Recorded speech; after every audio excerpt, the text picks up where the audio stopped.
बात करेंगे आज की इस वीडियो में जेएनयू के जो बच्चे हैं सीयूटी पीजी वाले, उनका जो फुल काउंसलिंग का प्रोसेस है वो क्या रहने वाला है, उसी के बारे में बात करेंगे आज की इस वीडियो में। तो अगर आप एडमिशन लेने वाले हैं जेएनयू में, आप फर्स्ट मेरिट लिस्ट या फिर सेकंड में, फिर थर्ड मेरिट लिस्ट या फिर डिफेंस कोटा में आपका नाम आ गया है और आप अब लेने वाले हैं एडमिशन जेएनयू में, और आपको जानना है कि काउंसलिंग का जो प्रोसेस है वो आगे क्या रहने वाला है।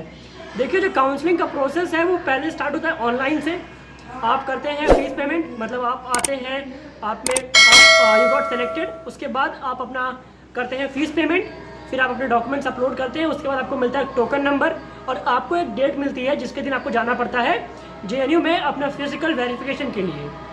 सो आई होप जो आपका प्रीवियस आपका जो अब तक का बाकी चीज़ें हो चुकी होंगी, आपका पेमेंट हो गया होगा, आपका जो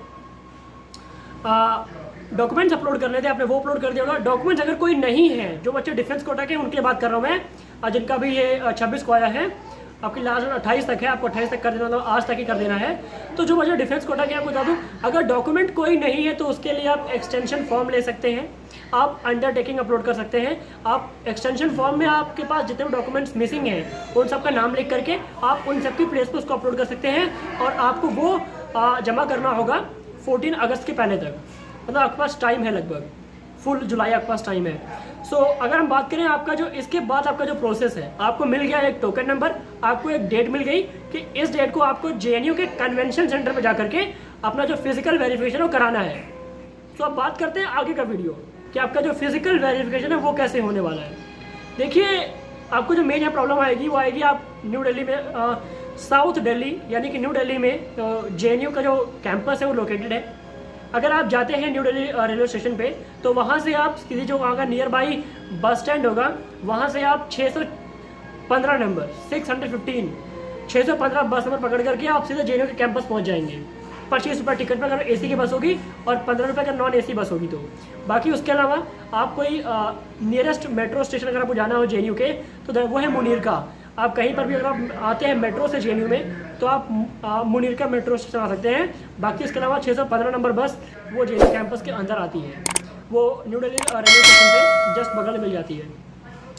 तो आगे का जो प्रोसेस क्या रहने वाला है, देखिए, आप जाएंगे फिजिकल वेरिफिकेशन के लिए, जो डेट आपको मेंशन है उस डेट पे, और अगर आपको गलती से आप वो डेट पे नहीं जा पाते, आप कोई और अर्जेंट काम है, तो उस केस में आप उसके बाद भी जा सकते हैं। जैसे जब मेरा एडमिशन हुआ था 2023 में, तो उस दिन क्या हुआ था कि मैं गया अपने एडमिशन के लिए, और जिस दिन बुलाया गया था मैं उसी दिन गया। पर कुछ बच्चे ऐसे थे जो जिनका डेट पहले था वो नहीं गए थे, तो उनको पहले प्रेफरेंस दी गई, मतलब मुझसे पहले गए क्योंकि उनका पहले का था। बाकी वो टोकन नंबर देते हैं, उस सीक्वेंस आपको जाना पड़ता है फिजिकल वेरिफिकेशन के लिए, क्योंकि काफ़ी बच्चे होते हैं। तो देखिए, आप पहुंच गए फिजिकल वेरिफिकेशन के लिए, और उस दिन आपका क्या होगा, उस दिन आपका पहले जो डॉक्यूमेंट्स हैं वेरीफाई किए जाएंगे, उसके बाद उसी दिन आपका आईडी कार्ड बनेगा, उसी दिन आपका हेल्थ कार्ड बनेगा, और उसी दिन आप अपना फॉर्म दे देंगे हॉस्टल के लिए भी। मेरा जो ये पूरा प्रोसेस है वो एक दिन में नहीं हो पाया था। हुआ क्या था कि मैं गया 13 सितंबर को पहुँचा मैं वहाँ पर, तो मेरा जो नंबर है टोकन नंबर काफ़ी बाद का था, तो मेरा पहले नहीं आया और उसकी वजह से 5 बज गए, तो डीन के साइन नहीं हो पाए। और जब SSS के डीन के साइन नहीं हो पाए तो मेरा जो प्रोसेस है आई कार्ड का, हेल्थ कार्ड का और हॉस्टल का वो रह गया। एडमिशन हो गया पर ये तीनों काम रह गया, उसकी वजह से मुझे यहाँ पर रुकना पड़ा। अगर आपको रुकना पड़ सकता है तो आप मुनीरका में आपको शायद ही कोई रूम दे, क्योंकि एक दिन के लिए रूम देना मुश्किल है, तो आप वहाँ के नियर बाई जहाँ पे ओयो के होटल होंगे आप वहाँ रुक सकते हैं।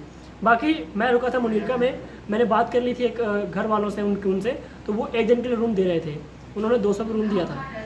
पर अगर आपके कोई और दोस्त भी है जेएनयू कैंपस के अंदर तो आप वहाँ भी रुक सकते हैं। अब मैं अभी वहाँ पर कैंपस में हूँ नहीं, मैं अपने घर आ गया हूँ समर वैकेशन के लिए, अदरवाइज मैं भी आपकी हेल्प कर सकता था। इस केस में अगर आपको वहाँ पर रुकना पड़ जाता है तो आप मेरे हॉस्टल रूम में या फिर मेरे कोई दोस्त में हम जरूर या फिर डॉर्मेट्री में आप रुक सकते हैं। डॉर्म में कई बेड्स खाली होते हैं, वहाँ पर क्या होता है कि बड़े से हॉल में बहुत सारे बच्चे एक साथ रहते हैं। जो ये वीडियो है इसको बहुत लंबा ना करते हुए बात करेंगे कुछ इंपॉर्टेंट टॉपिक्स पे जो आपको जानने का मन होगा। पहली बात ये कि अगर डॉक्यूमेंट्स नहीं है कोई तो उसके लिए आप एक्सटेंशन अपलोड तो कर सकते हैं, पर आपको 14 अगस्त के पहले आपको चाहिए होगा। बाकी आपका जो माइग्रेशन सर्टिफिकेट होगा या फिर आपका जो डिग्री होगी आपके ग्रेजुएशन की, वो बहुत ज़रूरी है। और बाकी इसके अलावा अगर आप डिफेंस पर्सनल हैं, आप उनके बच्चे हैं, तो फिर उस केस में आपके पास जो डिफेंस का जो इन्होंने मेंशन कर रखा है आपको वही उसी पे आपके साइन होनी चाहिए।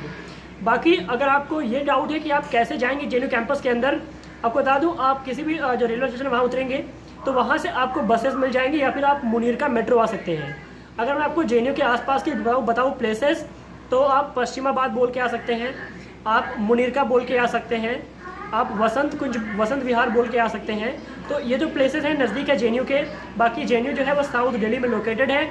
अगर आप उतरते हैं न्यू दिल्ली में तो वहाँ से नियर बाई बस स्टॉप से बस नंबर 615 सीधे आपको JNU कैंपस के अंदर उतारेगी। बाकी दूसरी बात, आपको डाउट है कि आपको कैंपस में अगर आप आते हैं नॉर्थ गेट से, JNU के नॉर्थ गेट से, अगर आप नॉर्थ गेट से आते हैं तो वहाँ से लगभग 1.5 किलोमीटर आपको पड़ेगा कन्वेंशन सेंटर में आपके एडमिशन्स होने वाले हैं। वो बहुत नज़दीक है JNU के, मतलब नज़दीक तो नहीं है। JNU में कोई भी चीज़ नज़दीक नहीं है। आपके हॉस्टल से आपकी क्लासेस भी लगभग 1 किलोमीटर होंगी अगर आपको कावेरी या फिर गोदावरी नहीं मिलता है तो। बाकी उसके अलावा जो हॉस्टल है काफ़ी दूर है। तो आपके डाउट्स यही सब होंगे। आई होप जो वीडियो इसमें आपके जो डाउट्स होंगे सारे फुलफिल करने की कोशिश की गई थी, तो आपके डाउट्स यही हो सकते हैं आई थिंक। बाकी आपको और कोई डाउट होगा कि हाँ, प्रोसेस अगर आपका पूरा नहीं हो पाता एक दिन में तो आपको रुकना पड़ सकता है। और वैसे अगर आपको टोकन नंबर जल्दी आ जाता है तो आपको जल्दी पूरा हो जाएगा। पर कई केसेस में आपके जो डीन ऑफिस है वो बंद हो जाते हैं 5 बजे, और आपके जो एडमिशन से लगभग 11 बजे से स्टार्ट होते हैं। स्टार्ट 10 से होना होता है पर वो धीरे धीरे करके वो स्टार्ट होते हैं 11 बजे से। बाकी वो लंच ब्रेक भी होता है 1 से 2 बजे तक। तो उस केस में आपका अगर आपका वो डिले भी हो सकता है। तो अगर आप दूर से आते हैं तो आप तुरंत ही अगर आप कराएंगे उसी दिन वापस जाने का तो प्रॉब्लमेटिक हो सकता है। जैसे मैं रहता हूँ प्रयागराज में, तो मैं गया था यहाँ से दिल्ली, तो मेरे लिए वो दिक्कत थी। मैंने अपना जाने का आने का टिकट करा रखा था, तो उस केस में प्रॉब्लम हुई थी। मैं और मेरे पापा गए थे, पर आप अकेले अभी जा सकते हैं, कोई दिक्कत नहीं है। बाकी फ्रेंड्स, अगर आपको डाउट हो काउंसलिंग को लेकर के, मैं एक बार फिर से बता देता हूँ क्योंकि मुझे लगता है मैंने पर्पस फुलफिल नहीं किया इस वीडियो का।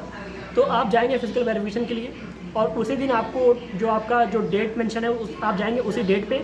आपका टोकन नंबर वाइज आपका सीक्वेंस आएगा फिजिकल वेरिफिकेशन के लिए। वो एक साथ लगभग 15 लोग को ले जाते हैं, 15 लोगों को ले जाते हैं फिजिकल, मतलब वो काफ़ी बड़ा सा हॉल होता है। वहाँ पे बहुत सारे डॉक्यूमेंट्स चेक करने वाले होते हैं। वो आपका ग्रेजुएशन के मार्क्स से जमा कर लेंगे, मतलब मार्क्स एक नहीं, आपकी जो डिग्री होगी आपके मार्क्स से जमा कर लेंगे। डिग्री आपको अभी मिली नहीं होगी डिग्री, तो आपके मार्क्स से जमा कर लेंगे ग्रेजुएशन का, आपका जो माइग्रेशन सर्टिफिकेट है वो ले लेंगे। आपका जो ये प्रोसेस हो जाएगा, उसके बाद वो आपके पास में बहुत सारे फॉर्म्स होंगे, उसमें से वो 4 फॉर्म जमा कर लेंगे और उस पर स्टैम्प मार के देंगे आपको। और उस पर आप जाएंगे, आप अपने साइन कराएंगे अपने डीन से, आप साइन करा के आएंगे अपने सेंटर से। ये काम करने के बाद उसके बाद आपका आई कार्ड बनेगा, उसके बाद आपका बनेगा हेल्थ कार्ड, उसके बाद आपको एक फॉर्म आपका जमा कर लेंगे आपके हॉस्टल के लिए, और हॉस्टल के उस पर निकालेंगे मेरिट लिस्ट। देखिए हॉस्टल की जो कट ऑफ आती है, जो हॉस्टल की लिस्ट आती है, वो उसका जो बेसिस है काफ़ी अलग है। वो देखते हैं कि आपका ईयर ऑफ ड्रॉप कितना है। अगर आपका ड्रॉप 1 या 2 साल है तो चल जाता है, JNU में कॉमन है। पर अगर आपका ड्रॉप कहीं पर 3-4 साल 4-5 साल है तो आपको ज़रूर से आपको हॉस्टल लेट मिलेगा। अगर आपका 1 साल है तो मिल जाएगा जल्दी ही, और ड्रॉप नहीं है तो आपको बहुत जल्दी मिलने के चांसेस हैं। तो ड्रॉप का देखते हैं। तो ये होगा आपका एडमिशन प्रोसेस। आप उनसे पूछ सकते हैं कि हॉस्टल की जो लिस्ट है कब तक आ जाएगी। मैं आपको बताऊँ तो हमारा जो मेरे काउंसलिंग हुई थी 13-14 सितंबर को, और 18 से क्लासेस स्टार्ट थी। 18 सितंबर 2023 क्लास स्टार्ट थी, और जो लिस्ट थी हॉस्टल की वो 19 को आ गई थी। लिस्ट आई थी 19 को, और 22 से हॉस्टल ले सकते हैं। पर 22 को था सैटरडे, और 23 तो मतलब मैं गया था मंडे को, और उसकी वजह से मैं लेट था क्योंकि उस हॉस्टल में, जो मेरा हॉस्टल था सतलज, उसमें 40 सीट्स खाली थी। बच्चे आके पहले दिन ले लिए। मैं सोचा कि मैं मतलब सैटरडे संडे क्यों जाऊँगा, मैं जाऊँगा सीधे मंडे को, तो मुझे जाना था प्रयागराज से। तो मैं आपको बताऊँगा कि अगर आपका हॉस्टल में लिस्ट आता है, नाम आता है आपको, तो आप जल्दी जाके हॉस्टल ले लेंगे, वरना रूम नहीं बचते हैं, अच्छे रूम नहीं बचते हैं। तो यहाँ कहने का मतलब ये था कि हॉस्टल बहुत जल्दी मिल जाते हैं। क्लास स्टार्ट थी 18 से और लिस्ट आती 19 को कि हॉस्टल मिल रहे हैं। बाकी अगर आप और पहले आना चाहते हैं तो आप मुनीरका में रूम ले सकते हैं। सो फ्रेंड्स, काउंसलिंग का जो बातें थी यही आपको बताना था। बाकी आपको जो क्लासेस हैं वो अगस्त स्टार्टिंग होगी, क्लासेस जहाँ स्टार्ट हो जाएंगी। क्लासेस जल्दी स्टार्ट होती है JNU में। लास्ट जुलाई मुश्किल है, क्योंकि हमारी जो क्लासेस हैं MA सेकेंड ईयर की वो स्टार्ट होंगी स्टार्टिंग ऑफ अगस्त। सो बाकी आपके लिए यही अपडेट्स थे। अगर आप नए चैनल पे सब्सक्राइब कर लीजिए, सबको सारी अपडेट्स मिलती रहे मेरे अपलोड करते ही। So friend, thank you for watching. बाकी अगर आपके और भी दोस्त हो उनको आप ये शेयर कर सकते हैं।